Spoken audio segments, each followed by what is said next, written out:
At approximately 3 a.m. local time on the 22nd of March in Cuba, two major explosions occurred in the capital, Havana. Initial reports indicate that the explosions took place at energy-related facilities near the port of Havana. The Cuban Ministry of Energy and Mines had previously reported that, due to the U.S. imposed oil blockade and aging infrastructure, a malfunction occurred at the Nuevitas power plant in Cuba province, resulting in a complete disconnection of the national power grid across the island. The explosions may be associated with accidents involving generating units or transformer overloads during the grid collapse process. Notably, just hours earlier, Cuban President Canel declared a state of national alert and warned of potential external attacks. As of the 22nd of March, the entire island of Cuba remains without electricity supply. Streets in Havana are plunged into complete darkness, with residents relying solely on mobile phone flashlights and handheld torches for movement. Due to the power outage causing water pumping stations to fail,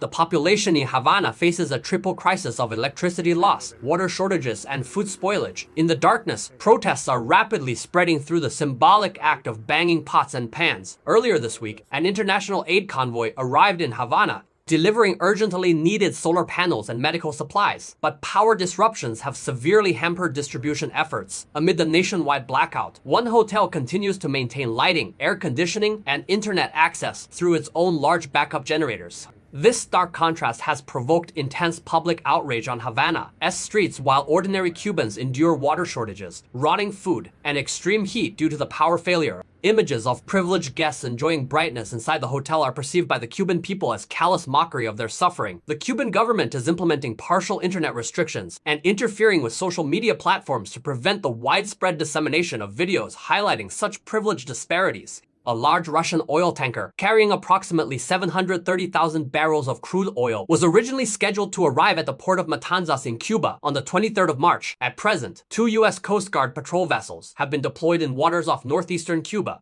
prepared to carry out interception operations at any time.